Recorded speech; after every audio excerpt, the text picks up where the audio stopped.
commander asked to video call his daughter before psychological quarantine began. Mission Control agreed. They shouldn't have. I was floating 3 meters away, pretending to review telemetry data on a tablet that showed nothing but static. Douglas Whitmore, decorated Navy pilot, veteran of 2 shuttle missions, the most composed man I'd ever served under, had his face pressed against the screen like a beggar at a bakery window. His hands shook. Those hands had landed a crippled orbiter in crosswinds at Edwards Air Force Base without breaking a sweat.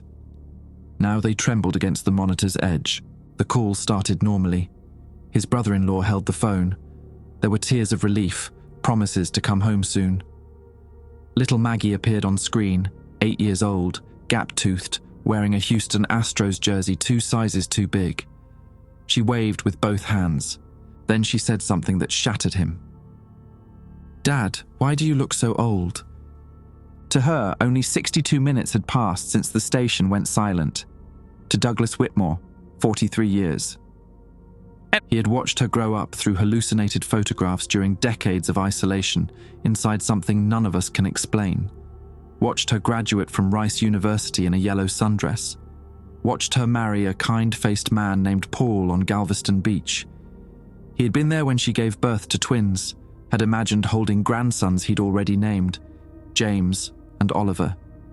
He had been there when she died at 93, surrounded by family, peaceful, complete.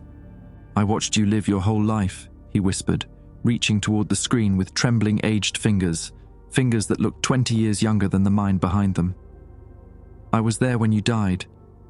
You were happy, and now you're 8 again, and I can't..." The call was terminated. Mission Control cut the feed from Houston. I watched Douglas float backward from the monitor, his mouth still moving, still trying to finish the sentence.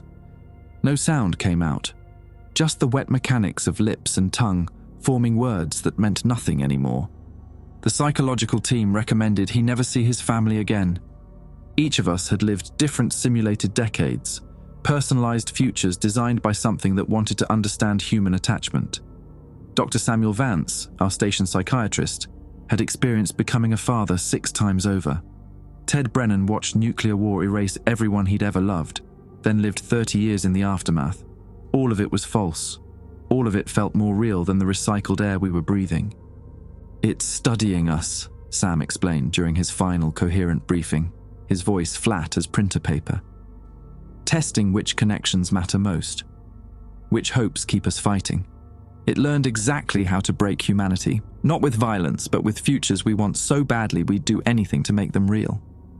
He stared at his young hands. "We've only been back a week, but I've been tired for 43 years. He paused. "And I don't think I'll ever stop. My name is Jonah Caldwell. I was mission specialist aboard the International Space Station during the blackout event of October 2024. This is what really happened during those 62 minutes, and why I'm the only one who knows the truth about what's coming next. 3 days before the blackout, I was cleaning vomit out of the air filtration system in the Destiny module. Astronaut work, glamorous stuff. Ted Brennan had gotten sick during a routine equipment check. Something about the way the station had jolted during a debris avoidance maneuver.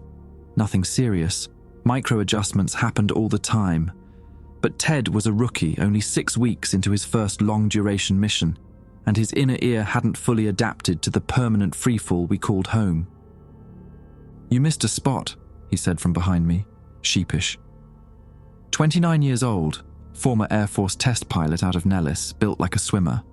He had one of those faces that made you want to trust him immediately, open, earnest, quick to smile even when embarrassed. "I'm aware." I scraped at a glob that had wedged itself into the mesh filter. "Next time, aim for the bag." "There won't be a next time." That's what Douglas said his first week. Then he threw up during a live broadcast with a middle school in Omaha. Ted laughed. It was a good sound, unguarded, real. The kind of laugh that reminded you people still existed outside these aluminum walls. The International Space Station orbited Earth at roughly 28,000 kilometers per hour, completing a full circuit every 90 minutes. Sunrise, sunset, sunrise, sunset, 16 times a day. After 4 months, the rhythm stopped meaning anything. Time became a series of tasks, maintenance schedules, experiment protocols, mandatory exercise sessions on equipment that smelled like a locker room no matter how often we wiped it down. Commander Douglas Whitmore ran a tight operation. Former Navy, 2 shuttle missions under his belt, the kind of man who said please and thank you to the coffee dispenser. He treated the station like a ship and us like his crew, not subordinates but partners with specific roles to play. I respected him. We all did. Dr. Samuel Vance handled the medical and psychological evaluations. Quiet guy, early 50s, with a beard he kept trimmed to NASA regulations and eyes that always seemed to be measuring something invisible. He'd published papers on isolation psychology, spent 18 months at the Concordia research station in Antarctica, and had a habit of asking questions that made you realize you'd been lying to yourself. Jonah, Sam's voice crackled through the intercom. You have a minute? I finished sealing the filter panel. On my way. The station was a labyrinth of modules connected by narrow hatches, a series of cylinders bolted together over 2 decades by 16 different nations. I pulled myself through the Node 2 junction, past the European Columbus Laboratory and into the cupola where Sam was floating with his tablet. The cupola was my favorite spot on the station. 7 windows arranged in a dome, Earth sprawling beneath us like a living painting. That afternoon, we were passing over the Gulf of Mexico. I could see the brown curve of the Texas coastline, the glittering sprawl of Houston somewhere beneath the clouds. Look at this, Sam said. He handed me the tablet. On screen was a readout from one of our long-range observation instruments, a spectrometer we used to study atmospheric composition on Earth. What am I looking at? Last night, around 0300 GMT, the instrument recorded a spike in an unknown wavelength. Lasted about 4 seconds. I scrolled through the data. The graph showed a flat line, then a sudden peak that climbed off the chart before dropping back to baseline. Equipment malfunction. That's what I thought. But I ran diagnostics. Everything checks out. Sam took the tablet back. I've already flagged it for Houston. They'll probably tell us it's nothing. Solar interference, cosmic ray hit, something mundane. But you don't think it's mundane. He didn't answer right away. Outside the cupola windows, Earth continued its slow rotation beneath us, patient, beautiful, unaware. 3 years ago, Sam said, I was at Concordia during the winter season. 8 months of darkness, 12 people, no evacuation possible. Around month 5, our communications equipment started picking up signals that weren't there. Ghost transmissions, voices speaking in languages none of us recognized. What was it? Ionospheric bounce, radio signals from decades ago trapped in the atmosphere, finally finding their way to our receivers. Completely natural, completely explainable. He paused. But for 2 weeks before we figured it out, I was convinced we were hearing the dead. I waited. The point is, space does strange things to instruments and to people. Most of the time, there's a rational explanation, but the fear comes first. The explanation comes later, if it comes at all. He tucked the tablet under his arm. I'm probably being paranoid. Forget I mentioned it. I didn't forget. That night, I floated in my sleep pod in the Harmony module, listening to the station breathe around me. The hum of air processors, the distant whir of cooling fans, the occasional creak of thermal expansion as we crossed from shadow into sunlight. Somewhere below us, 8 billion people were living their lives, eating dinner, watching television, arguing about politics, falling in love, completely unaware that a tiny metal tube filled with 6 men was hurtling above them at impossible speeds. I thought about Sam's ghost signals, about voices from the past, trapped and waiting to be heard. I thought about what else might be waiting out here in the dark between worlds. Sleep came slowly that night, and when it did, I dreamed of wavelengths I couldn't see, colors that didn't have names, sounds that existed just below the threshold of hearing. In the dream, something was measuring me, taking notes. 48 hours later, the station went dark, and I learned that some fears don't come with explanations. Some fears come with invitations. October 17th, 2024. The day the universe decided to introduce itself. I woke at 600 GMT to the sound of Douglas Whitmore's voice on the intercom, calm and measured as always. Morning brief in 15. Coffee's on. The station didn't have real coffee. What we had was a pouch of brown liquid that tasted like someone had described coffee to a machine that had never experienced joy. But Douglas called it coffee, so coffee it was. I unzipped my sleep restraint and floated through the narrow passage to the galley in the Unity node. Ted was already there, squeezing nutrient paste onto a tortilla with the concentration of a man defusing a bomb. Sam hovered near the window, watching Earth scroll past, the coast of West Africa emerging from the Terminator line, dawn spreading across the Atlantic like spilled honey. "Houston get back to you about that signal?" I asked Sam. He shook his head. "They're still analyzing, said it's probably nothing, but they want to run it through a few more filters before they close the file." "Probably nothing," Ted repeated. "That's NASA speak for we have no idea but we're not going to admit it." "That's NASA speak for we're being thorough," Douglas corrected, pulling himself into the galley. He was already dressed in his blue flight suit, hair combed, looking like he'd slept a full 8 hours instead of the 5 we all averaged. "Any update on the debris track?" I checked my tablet. "We're clear. Object passed about 6 kilometers below us around 0430. No course adjustment needed." "Good. Let's have a clean day, gentlemen." A clean day. That was Douglas speak for no emergencies, no equipment failures, no surprises.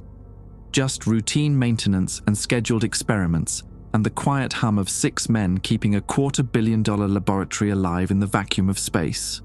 We didn't get a clean day. The first sign came around 0930 GMT. I was in the Japanese Kibo module, running a crystallization experiment for a pharmaceutical company in Osaka, when the lights dipped. Not flickered, dipped. Like someone had turned a dimmer switch down by 10%, held it for 3 seconds, then brought it back up. "Anyone else see that?" Ted's voice came through the intercom. "Copy," Douglas replied. "Checking power distribution now." I pulled myself to the nearest terminal and accessed the electrical system readouts. Everything showed normal. Solar array output was stable. Battery charge levels were optimal. According to the instruments, nothing had happened, but I'd seen it happen. "Jonah." Sam's voice quieter than the others. "Come to the cupola." I found him floating in the observation dome, his face pressed close to one of the windows. He wasn't looking at Earth. He was looking up. "What is it? Tell me what you see." I positioned myself beside him and followed his gaze. Above us, the stars hung in their familiar patterns. Orion, the Pleiades, the bright point of Mars near the horizon. Everything looked normal. Then I saw it. A section of sky maybe 10 degrees across, where the stars seemed wrong. Not missing, wrong. Like someone had taken a photograph of the night sky and shifted a portion of it by a fraction of a millimeter. The constellations were there, but their relationships to each other had changed in some way I couldn't articulate. "I noticed it about 20 minutes ago," Sam said. "At first I thought my eyes were playing tricks, fatigue maybe, but it's still there. Could be atmospheric distortion, ice crystals on the window." "There's no atmosphere up here, Jonah, and I already checked the window seals." I stared at that patch of wrongness. The longer I looked, the more unsettling it became. Like staring at a word until it stops looking like a word. Until the letters become arbitrary shapes that your brain refuses to pass. "We should tell Douglas." "I already did. He thinks it's optical fatigue, told me to take a break and hydrate." "What do you think it is?" Sam was quiet for a long moment. When he spoke, his voice had lost its clinical detachment. "I think something is looking at us, and I think it doesn't care if we notice." At 11:47 Greenwich Mean Time, the communications array went dead. No warning, no gradual degradation. One moment we were in the middle of a routine status update with Johnson Space Center in Houston, and the next, we were talking to static. "Houston, ISS, do you copy?" Douglas repeated the call 3 times before switching to backup frequencies. Nothing. He tried the Russian ground stations. Nothing. He tried the European relay satellites. Nothing. "Total blackout," he announced, his voice steady despite the implications. "All bands are down. We've lost contact with Earth." In 16 years of continuous occupation, the International Space Station had never experienced a complete communications failure. We had redundant systems for our redundant systems. Losing all of them simultaneously was supposed to be impossible. "What about the emergency beacon?" Ted asked. "Active, but there's no way to confirm anyone's receiving it." Douglas pulled himself to the main terminal. "All right, we follow procedure. Sam, start a systems diagnostic. Ted, check the antenna arrays for physical damage. Jonah, I want you on the solar panels. Make sure we're not looking at a power generation issue." We scattered to our tasks. The station felt different with the communication link severed. Smaller somehow, more fragile. Every creak of the hull, every hum of the air processors, seemed louder in the absence of Houston's voice. I was halfway through the solar array diagnostic when the lights dipped again. This time they didn't come back up.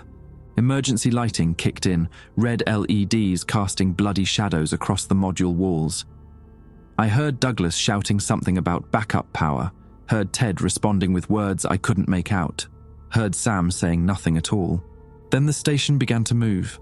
Not the gentle rotation we were accustomed to, the slow drift maintained by gyroscopes and thrusters.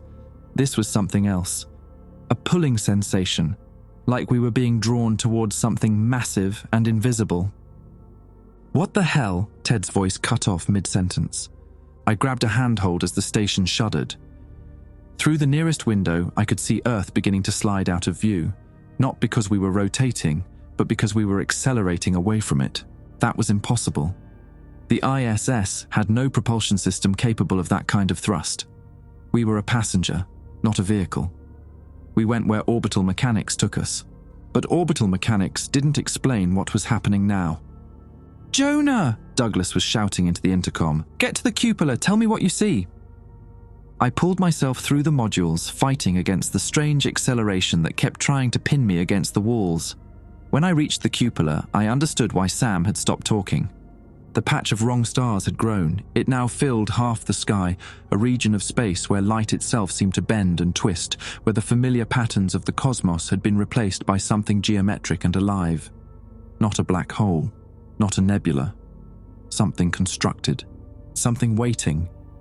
"Douglas," I said into the intercom, my voice sounding distant and strange. "I don't think we're in orbit anymore." The last thing I saw before the windows went dark was Earth shrinking to the size of a marble, then a pinprick, then nothing at all. And then the 62 minutes began. Though for us, it would be so much longer. I woke up in my childhood bedroom in Beaumont, Texas. The ceiling fan rotated above me, its blades cutting lazy circles through morning light that spilled through curtains my mother had sewn when I was 7. I could smell bacon frying downstairs. Could hear the tinny sound of a radio playing country music, Garth Brooks maybe, or early George Strait. For a long moment, I just lay there. The bed was soft. The sheets smelled like the detergent my mother always used, the one with the blue cap that I hadn't seen in stores for 20 years. Everything felt real, more than real, hyper-real, like someone had taken reality and sharpened all its edges. Then I remembered the station, the wrong stars, Earth shrinking to nothing. I sat up so fast the room spun. My hands, I looked at my hands. They were my hands, but younger, smoother. No wedding ring scar on my left finger, no calluses from years of equipment maintenance. These were the hands of a teenager. "Jonah, breakfast!" My mother's voice, my dead mother's voice. She had passed from pancreatic cancer when I was 31, wasted down to nothing in a hospital bed in Houston, while I held her hand and promised her things I couldn't deliver. I was standing before I made the conscious decision to move. Down the hallway, past the family photos I knew by heart, me at Little League, my father in his army uniform, the faded portrait of grandparents I'd never met. Down the stairs that creaked on the 3rd and 7th steps. She was standing at the stove, spatula in hand, wearing the yellow apron with the sunflowers. Her hair was still brown, not yet touched by the grey that would come later. She turned when she heard me, and her smile was so familiar, so achingly ordinary that something cracked inside my chest. "You okay, honey? You look pale." I opened my mouth, closed it, tried again. "Mom?" Last time I checked. She laughed, that same bright laugh I'd replayed in my memory 1,000 times since the funeral. Sit down, your eggs are getting cold. I sat. I ate. The eggs tasted like eggs. The bacon crunched between my teeth. The orange juice was cold and sweet and real, and I stayed. That's the part that's hardest to explain. I knew something was wrong. I knew this couldn't be real, but knowing and feeling are different animals, and every cell in my body was telling me that I was home, that I was safe, that my mother was alive and the bacon was good and nothing else mattered. Days passed, then weeks. I went to high school, Beaumont High, class of 1998, go Cougars. I hung out with friends whose faces I'd forgotten existed. I kissed a girl named Dorothy behind the bleachers and felt 17 again in ways that went beyond the physical. Months passed. I graduated, went to college at Texas A&M. Met my father for beers on weekends, watched him age gracefully into retirement, saw him take up fishing, and finally learned to relax after 30 years in the military. Years passed. I got a job at an engineering firm in Austin, met a man named Christopher at a conference, fell into a friendship that felt important. Watched my mother's hair turn grey, then white. Held her hand when the diagnosis came. Different this time. Slower. More merciful. She passed at 87, in her sleep, in the house where she'd raised me. I grieved. I healed. I lived. Decades passed. I grew old in that simulation, watched friends die, attended funerals that felt real, developed arthritis in my knees, cataracts in my eyes, a tremor in my hands that made it hard to hold a coffee cup steady. And through it all, some part of me remembered. It came in flashes at first, moments of dissonance where the world would stutter, where I'd catch a glimpse of something behind the scenery. A wall that wasn't quite solid, a shadow that moved wrong. The distant hum of air processors that had no place in a Texas summer. I learned to ignore them, easier that way. The simulation wanted me to ignore them, and I was tired, and the life it had built for me was good enough. Better than good. It was everything I'd ever wanted. A full life, rich with connection, free from the sacrifices I'd made to become an astronaut. But the flashes grew more frequent. By the time I was 73, or what felt like 73, I could see the seams. The way people repeated phrases they'd said before, word for word, inflection for inflection. The way certain memories felt borrowed, assembled from photographs rather than lived experience.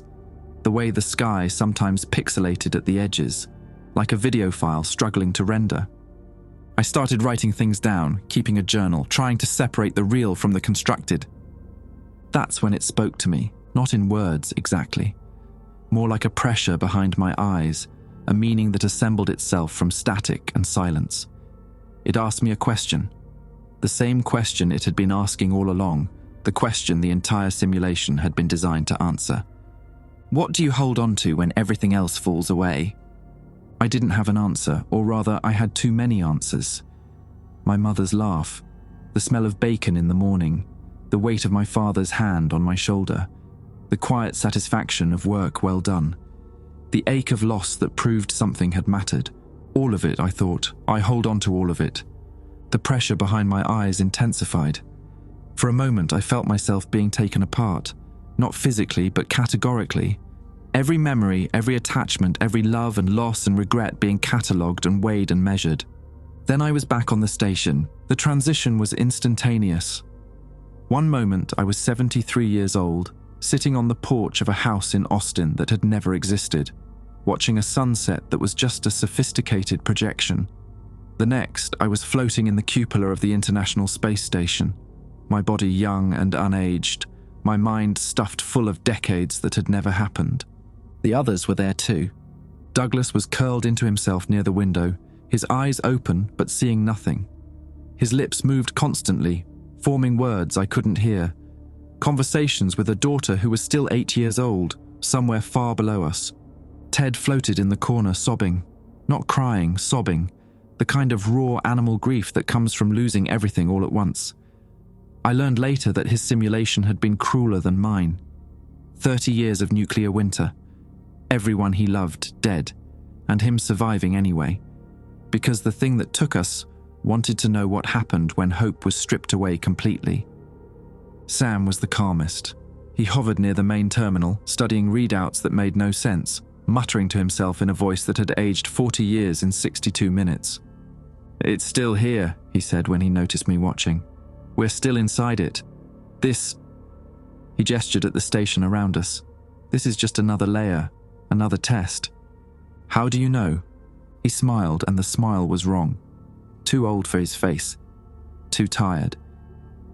"Because I've been a father 6 times now, Jonah. 6 different sons. 6 different lives. And every single time, right before the end, they all said the same thing to me." He tapped the terminal screen.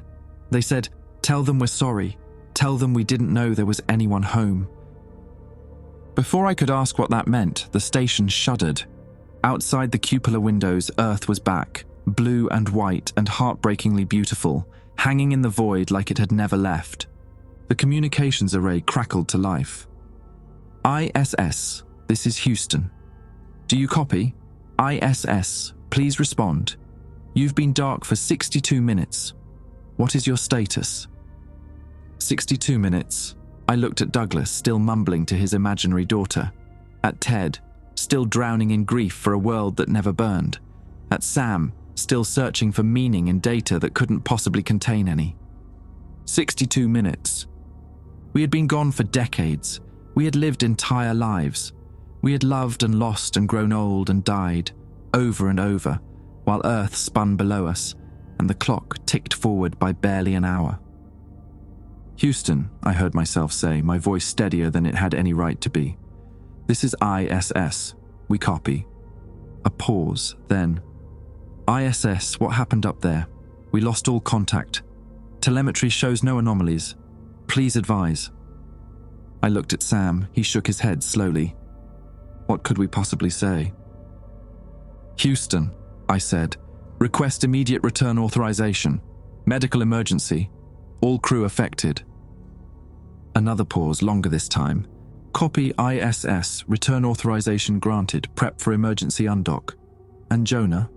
"Go ahead, Houston. Welcome back." I didn't feel welcome. I didn't feel back. I felt like a ghost wearing my own skin, haunted by memories of a life that had never existed. And somewhere in the static between stars, I knew something was still watching, still taking notes, still waiting to see what we would do next. The Soyuz capsule hit the Kazakhstan steppe like a thrown stone, and for 3 seconds I was certain we were dead. Then the hatch blew open and there was sunlight and cold air and the faces of recovery personnel who had no idea what they were retrieving. They expected astronauts. What they got were old men in young bodies, minds stuffed with decades of false memory, eyes that had seen grandchildren who didn't exist, hands that remembered holding lovers who had never been born. Douglas didn't speak during the extraction. He let them carry him to the helicopter, let them strap him into the medical gurney, let them take his vitals and shine lights in his eyes. But his lips never stopped moving. He was still talking to Maggie, still trying to finish the sentence the video call had interrupted. Ted screamed when they touched him.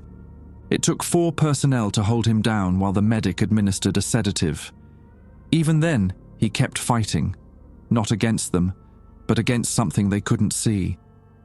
The nuclear fire that had burned everyone he loved. The 30 years of ash and silence that had followed. In his mind, he was still there, still wandering through the ruins of a world that had never ended. Sam and I were the functional ones, if you could call it that. We answered questions, we followed instructions. We let them fly us to Baikonur, then to Houston on a military transport that smelled like diesel and anxiety. But functional isn't the same as okay, that I kept catching myself reaching for things that weren't there. A wedding ring I'd worn for 37 years in the simulation, a wallet with photos of nephews and nieces who had never existed, the muscle memory of a body that had aged and weakened and learned to compensate for arthritis, suddenly trapped in flesh that was young and strong and utterly foreign.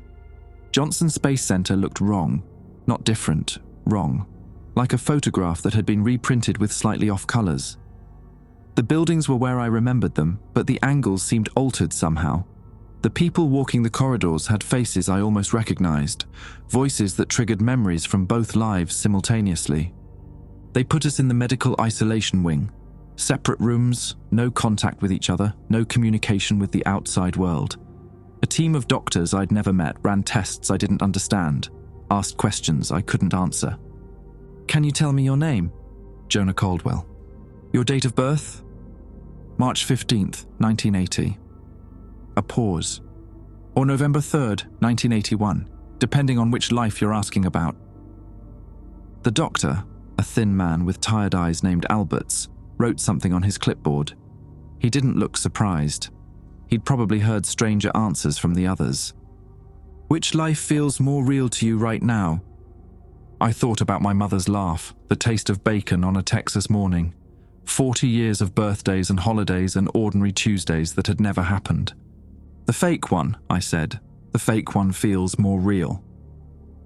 The psychological evaluations began on day 3. They brought in a specialist from somewhere, a quiet man named Gregory Towns who had apparently written books about trauma and dissociation and the malleability of human memory. He sat across from me in a room with no windows and asked me to describe everything I could remember about the simulation. So I told him. I told him about watching my mother die twice, once in reality, quick and brutal, and once in the simulation, slow and peaceful. I told him about the friends I'd made, the work I'd done, the small satisfactions of a life well lived. I told him about the seams I'd started to notice near the end, the glitches in the fabric, the growing sense that none of it was real. And I told him about the question, "What do you hold on to when everything else falls away?" Towns leaned forward when I said that. "It asked you directly, in words?" "Not exactly, more like meaning without language, like understanding something in a dream, where you just know without being told." "And what did you answer?" "I didn't. Or I did, but not in words either. I just felt the answer, all of it. Everything I cared about, everything that mattered. And then I was back on the station." He wrote for a long time. When he looked up, his expression had changed. "Jonah, I need to tell you something the others don't know yet." I waited. "The 62 minutes when you were dark, we have telemetry from that period. Limited data, but enough to know that the station didn't go anywhere. It stayed in stable orbit the entire time. No acceleration, no course deviation. According to every instrument we have, nothing happened." "That's not possible. I saw Earth shrink. I saw us leave orbit." "I know what you experienced. I believe you experienced it, but physically, materially, the station never moved." He paused. "Whatever happened to you and your crew, it didn't happen in space. It happened somewhere else." "Where?" "That's what we're trying to figure out." The next 2 weeks blurred together in a haze of interviews, medical tests, and sleepless nights spent staring at ceiling tiles that looked subtly wrong. I learned to recognize the sound of Ted screaming 3 rooms down. The nightmares came for him every few hours, regular as clockwork. I learned to read the updates about Douglas's condition in the careful silences of the doctors who brought my meals. He had stopped eating, stopped drinking unless they forced fluids through an IV, stopped doing anything except talking to a daughter who was 43 years old in his memory and 8 years old in reality. Sam was the only one they let me see. They brought him to my room on day 12, supervised by 2 orderlies who stood by the door like they expected one of us to attack the other. He looked thinner than I remembered, his eyes carrying a weight that didn't match his unlined face. "You holding up?" he asked. "Depends on your definition." He almost smiled. "Fair enough." We sat in silence for a while. Outside I could hear the hum of air conditioning, the distant murmur of voices in the corridor, normal sounds, Earth sounds. They felt as alien as the static between stars. "I've been thinking about what my sons said," Sam finally offered. "The ones in the simulation, all 6 of them, right before the end, telling me to pass along a message." "Tell them we're sorry. Tell them we didn't know there was anyone home." "Right." He picked at a loose thread on his sleeve. "At first I thought it was just part of the simulation. Noise. Something my subconscious generated to make sense of the experience. And now I think it was real. I think whatever took us was trying to communicate, and that was the only way it knew how. Through the connections it had built, through the people it had created to understand us. Why would it apologize? Sam looked up at me, and for a moment I saw the 40 years behind his eyes, the weight of 6 fatherhood simulations, 6 lifetimes of love and loss, all compressed into a mind that wasn't built to hold that much grief. Because it made a mistake, he said. It came here looking for something. Information maybe, understanding, and it didn't realize that gathering that information would cause harm. It didn't know we were people, not until it was too late. And now it knows. Now it knows. He stood up, signaling to the orderlies that he was ready to return to his room. The question is, what does it do with that knowledge? He left before I could answer. That night, I dreamed of wavelengths I couldn't see, colors that didn't have names, a vast intelligence turning its attention toward a pale blue dot, curious and cautious and infinitely patient. In the dream, it was still watching us, still learning, still trying to understand what it meant to be human. And I had the terrible feeling that our 62 minutes had only been the introduction. On day 17, Douglas Whitmore tried to kill himself. The orderly found him in the bathroom at 0347, a bedsheet wrapped around the shower rod, his body hanging limp. They cut him down in time. Barely. When they got his heart started again, the first words out of his mouth were, "Let me go back, please. I need to see her grow up again." He wasn't talking about returning to the station. They moved him to a secure psychiatric facility in San Antonio after that. Armed guards, padded walls, round-the-clock observation. The official story was exhaustion and decompression syndrome, but everyone at Johnson knew the truth. Douglas Whitmore, decorated commander, veteran astronaut, American hero, had chosen a simulated daughter over a real one. I understood. That was the worst part. I understood exactly why he'd done it. The simulation hadn't just given us fake lives, it had given us better lives, longer, richer, more complete. In 62 minutes of real time, we had experienced everything we'd ever wanted, and then had it ripped away. Going back to reality felt like waking from the most beautiful dream imaginable into a world that was colder, smaller, and infinitely more disappointing. Ted was handling it differently. The sedatives kept the screaming to a minimum, but they couldn't touch the despair underneath. He'd stopped talking entirely by week 3, communicating only in nods and headshakes, his eyes perpetually focused on something none of us could see. The nuclear wasteland of his simulation was still burning behind those eyes, and I suspected it always would be. Sam and I were the functional ones. Again. We'd been meeting daily in the common area of the isolation wing, supervised but allowed to talk freely. The conversations had become something like therapy sessions, though neither of us was qualified to provide actual treatment. Mostly we compared notes, tried to find patterns in our experiences, looked for anything that might explain what had happened to us. "I've been thinking about the geometry," Sam said on day 19. He was sketching something on a legal pad, shapes that didn't quite connect, angles that seemed to shift when I looked at them directly. "What geometry?"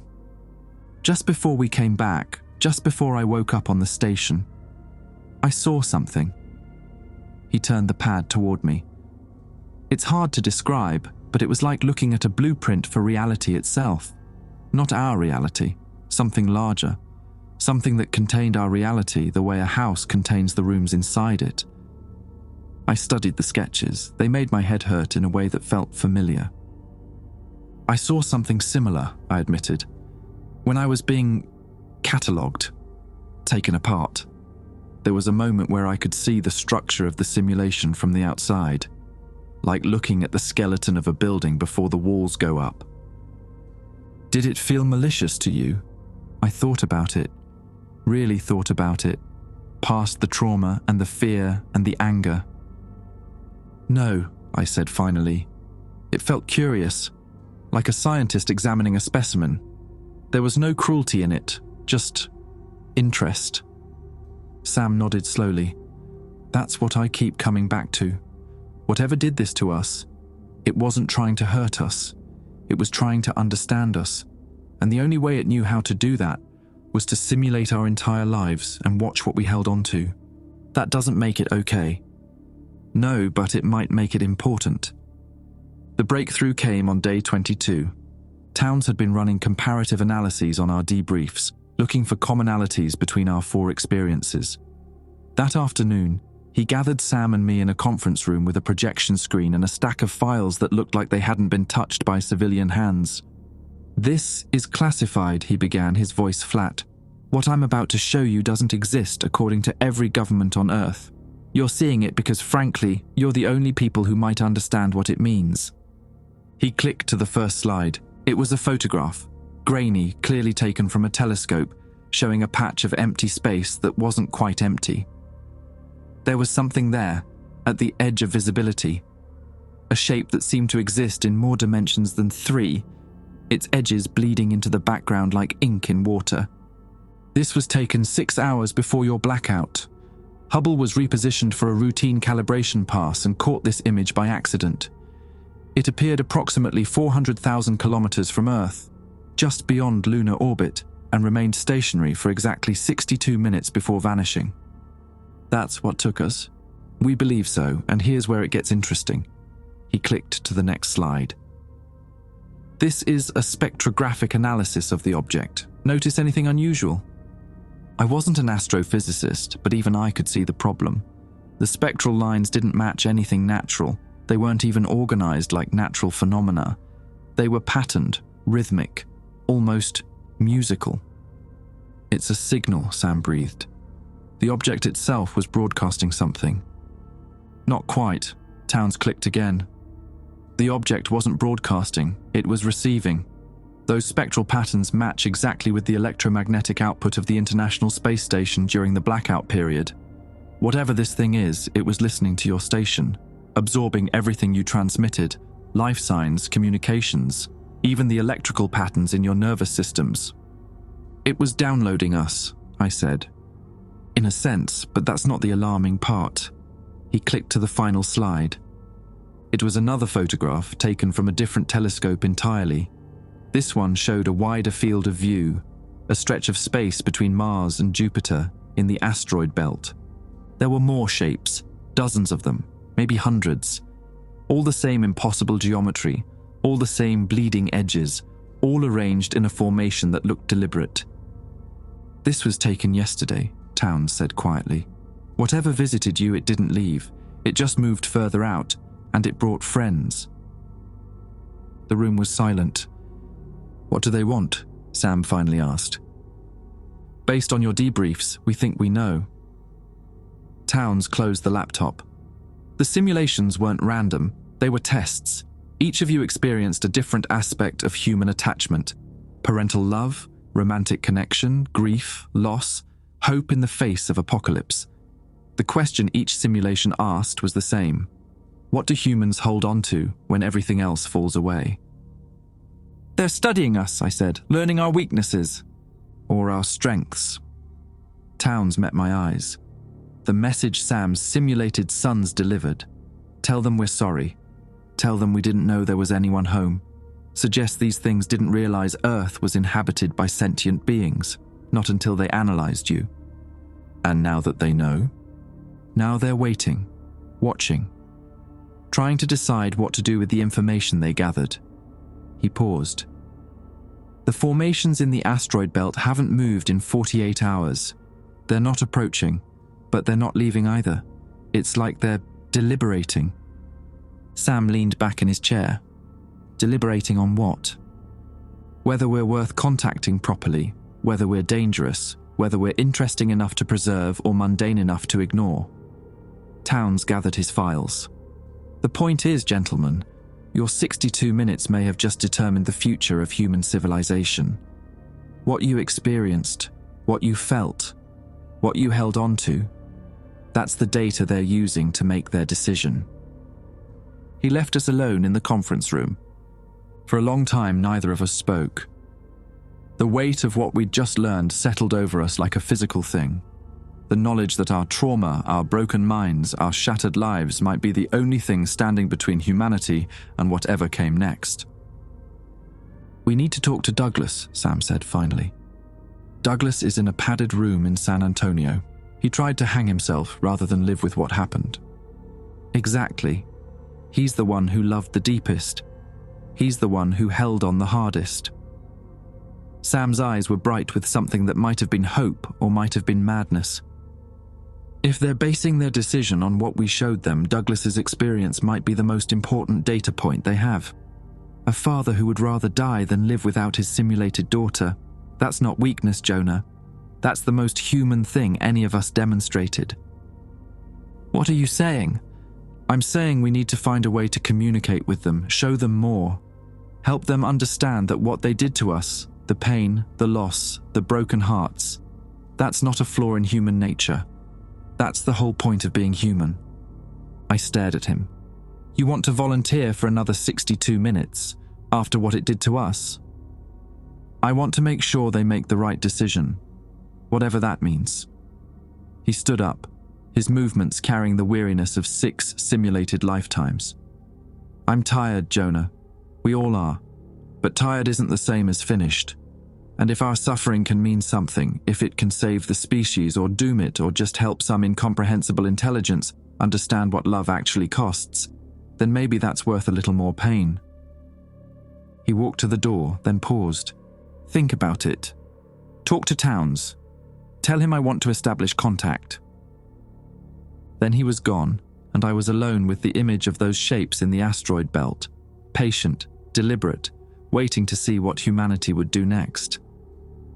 The simulation had asked us what we held on to when everything else fell away. Maybe it was time to give a better answer. They found Ted Brennan dead in his room the morning Sam proposed voluntary contact. No violence, no drama.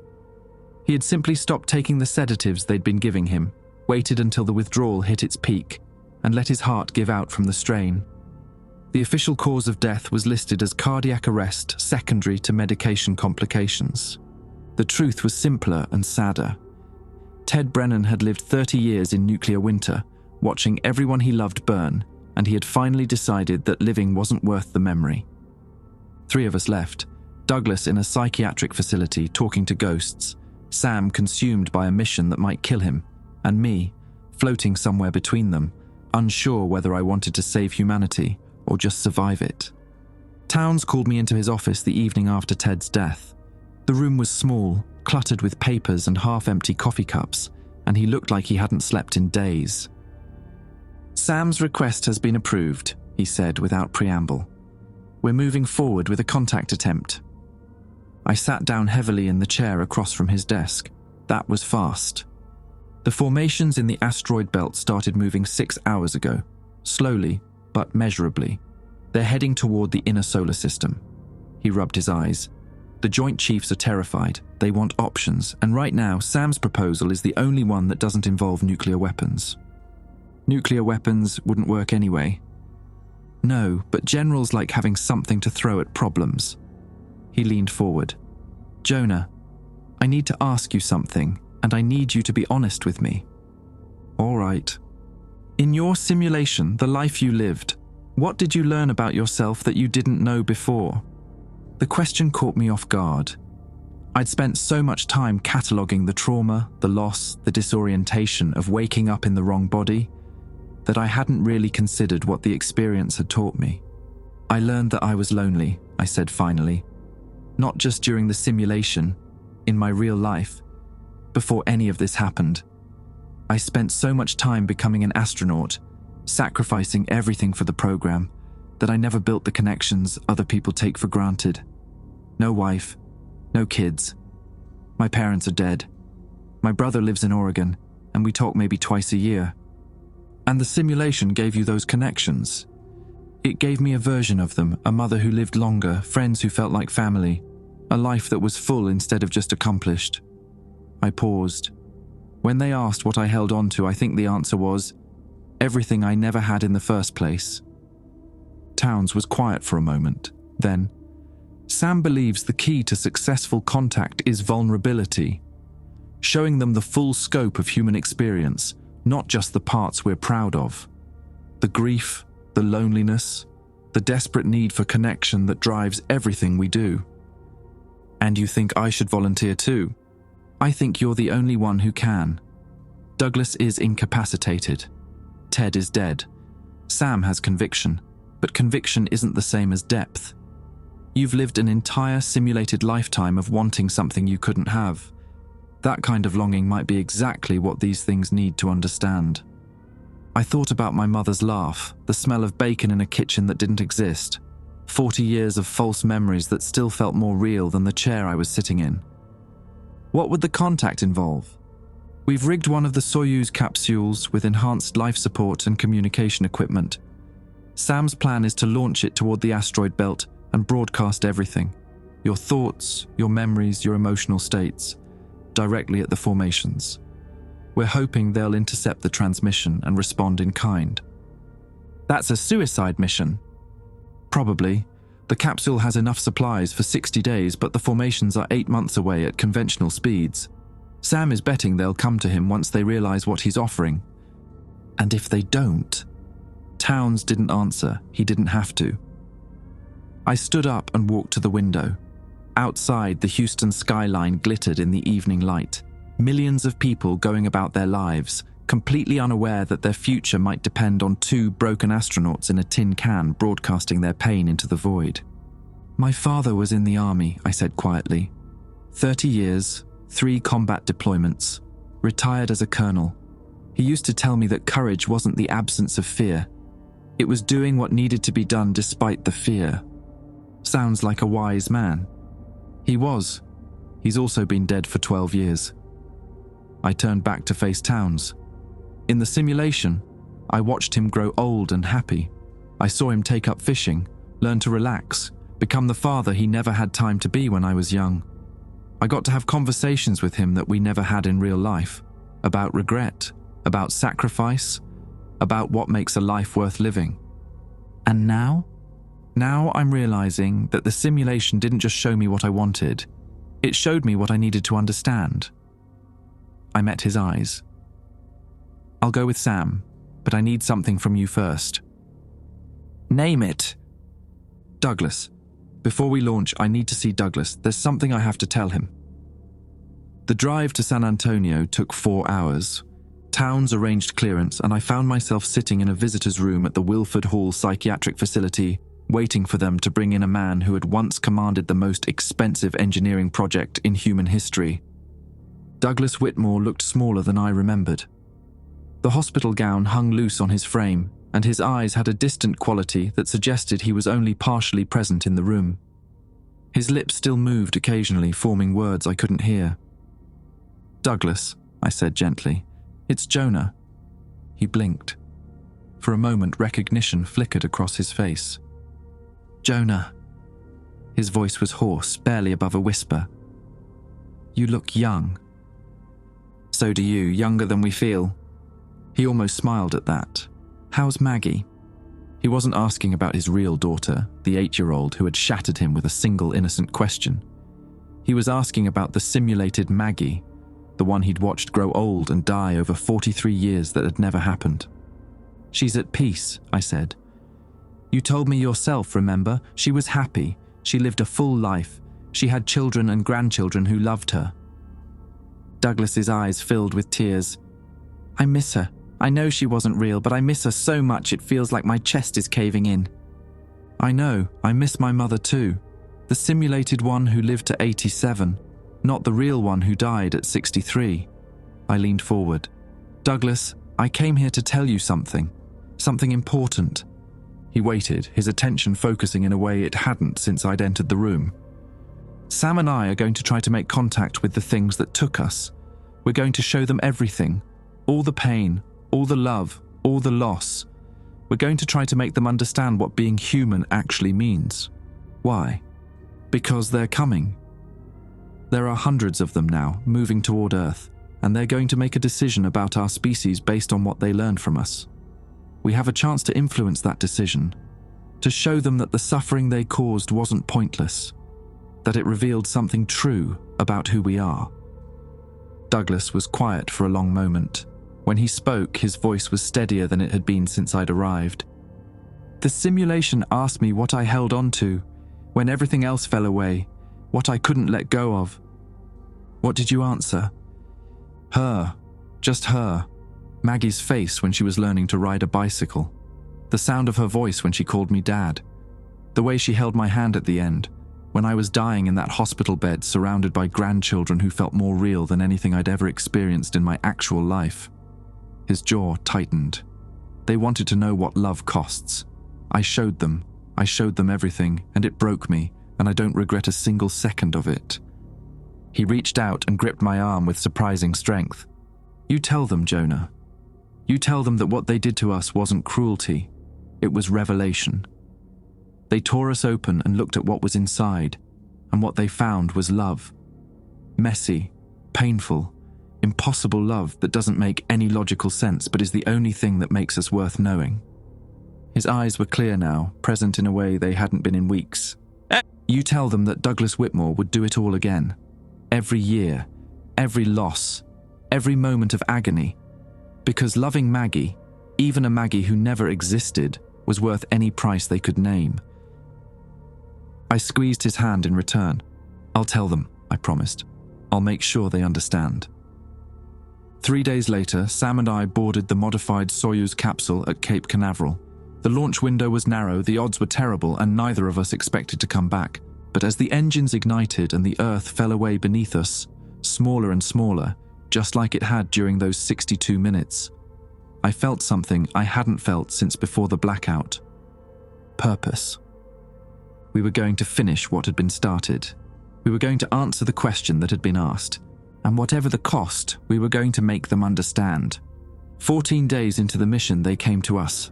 Sam and I had fallen into a rhythm by then, 8 hours of sleep in shifts, 4 hours of equipment maintenance, 12 hours of broadcasting.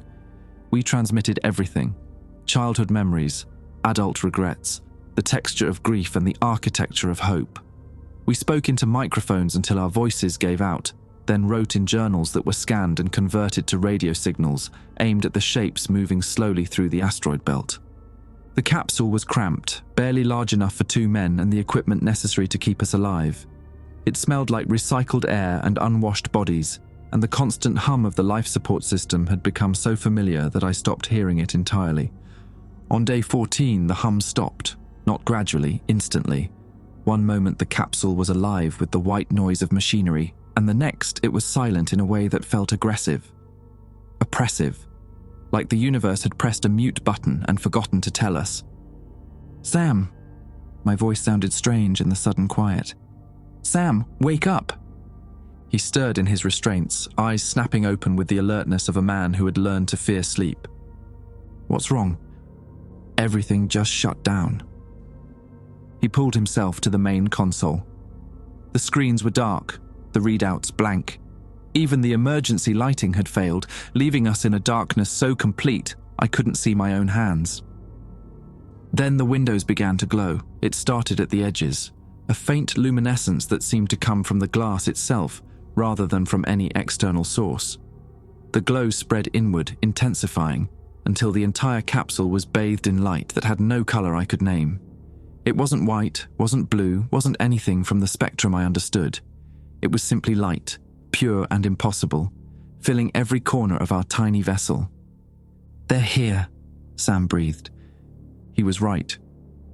Through the windows I could see them, shapes that my brain kept trying to resolve into something familiar and kept failing. They surrounded the capsule like curious children examining an insect, their geometries shifting and folding in ways that made my eyes water. The pressure came next. It built behind my temples, exactly like it had during the blackout. That sense of meaning assembling itself from static, of communication happening in a language that predated words. But this time, instead of a single question, there was something more complex. A greeting, maybe. An acknowledgement. We have been listening. The thought arrived fully formed, occupying my mind like it had always been there. We have heard your transmissions, your memories, your pain. Sam grabbed my arm. His face was pale in the nameless light, his eyes wide with a mixture of terror and wonder. Can you hear them too? Yes. We did not understand before.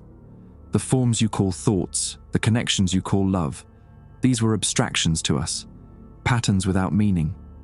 We studied your species as one might study the composition of a star. Chemistry, physics, mathematics. The shapes outside the window pulsed, and I felt something that might have been shame rippling through the connection. Then we looked closer. We created simulations to observe how you behaved when variables changed. We watched you love and lose and grieve and hope. We watched one of you choose death rather than exist without a daughter who had never lived. Douglas. They were talking about Douglas. We did not anticipate this outcome. We did not understand that observation could cause damage, that learning could be cruelty.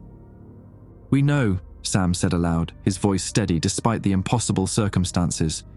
We received your message, through the simulations, through the people you created to study us. Yes. The apology was insufficient. Words are insufficient for what we took from you. Then why are you here? I asked. Why did you come? The pressure behind my eyes intensified. For a moment, I saw what they saw. Earth as a pale blue marble in an ocean of darkness, teeming with 8 billion points of light that flickered and burned and connected to each other in patterns more beautiful than any galaxy. We came to return what we borrowed. The capsule shuddered. Through the windows, I watched one of the shapes detach from the others and drift closer. Its impossible geometry, somehow resolving into something almost recognizable, almost human. We cannot undo the experience. The simulations you lived are part of you now, written into the structure of your minds. But we can offer a choice. What kind of choice? The shape pressed against the glass, and suddenly I understood. Not through words or thoughts, but through direct knowing. The kind of absolute comprehension that only comes in dreams. They could take us back, not to Earth, to the simulations, to the lives we had lived during those 62 minutes, the decades of false memory that still felt more real than anything since. They could return us to our mothers and fathers, our friends and lovers, the full lives we had experienced and lost. But there was a cost. If we chose to return, we would forget. Forget the real Earth. Forget our real histories. Forget that any of it had been a simulation at all. We would live out our artificial lives in perfect ignorance, happy and complete, until the simulated deaths that awaited us at the end. And we would never come back. That's not a choice, Sam said, his voice cracking. That's a trap. You're offering us paradise in exchange for everything real. No, we are offering you what you showed us you wanted most. The connections that define you, the love that makes your suffering meaningful. But it wouldn't be real. The shape pulsed with something that felt like confusion. What is real? You carry decades of simulated memory that shape your every thought and feeling. The mother Jonah mourns. Which one? The real woman who died at 63, or the simulated one who lived to 87? Both exist in his mind, both cause him pain, both are real in every way that matters to him. I felt the truth of it settle into my chest like a stone. They weren't wrong. My simulated mother felt more real than my actual memories of her because I had spent more time with the simulation. 40 years versus 31. The math was simple, even if the implications were devastating. There has to be another option, I said. Something that doesn't require us to forget. The shapes conferred. I could feel them communicating in frequencies beyond my perception, debating in a language older than stars. There is one alternative, but it carries a different cost. Tell us. We can integrate the simulations with your reality, allow you to remember both lives simultaneously, the real and the constructed. You would return to Earth with full knowledge of everything you experienced, everything you felt, everything you lost. That doesn't sound like a cost. It is. The human mind was not designed to hold 2 lifetimes. The weight of doubled memory, doubled grief, doubled love. It would change you in ways we cannot predict. You might find peace in the integration, or you might shatter under the strain. Sam looked at me. In the nameless light, his face showed every one of the 40 years he had lived in simulation. The 6 sons, the 6 lifetimes of fatherhood, the accumulated wisdom and weariness of a man who had loved and lost more than any human being should have to bear. What do you want to do? He asked. I thought about Douglas in his hospital room, choosing an imaginary daughter over reality.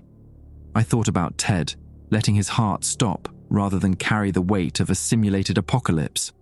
I thought about my mother, both of them, and the bacon frying in a kitchen that had never existed. "I want to remember," I said, "all of it, even if it breaks me." Sam nodded slowly. "Me too." The shapes pulsed with something that felt like respect. "Then we will honor your choice, but understand this gift comes with a responsibility. You will return to your world carrying knowledge of us, not just our existence, but our nature, our curiosity, our capacity for accidental cruelty and deliberate kindness. What do you want us to do with that knowledge? Tell your species what you have learned, that the universe is not empty and not hostile and not indifferent, that we are watching and we are learning and we are trying to understand. That the question we asked, what do you hold on to when everything else falls away, was not a test but a genuine inquiry. We wanted to know what made you worth knowing." "And what did you conclude?"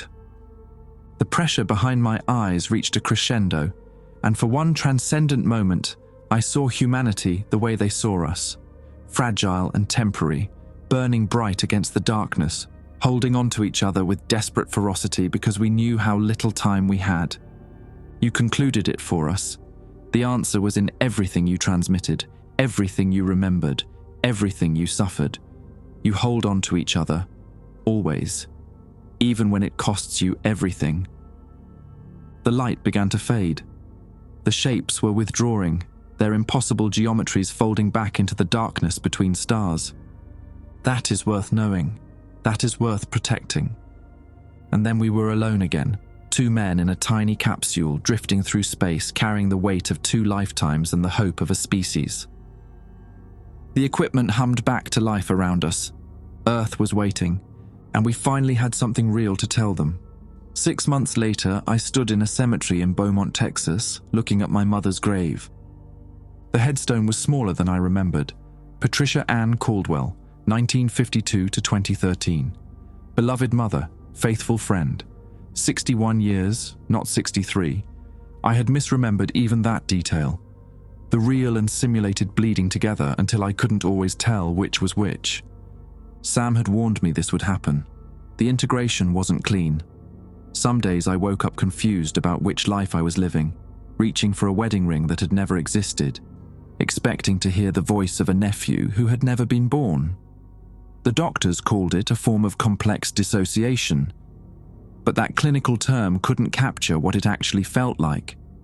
It felt like being haunted by myself. Douglas never recovered.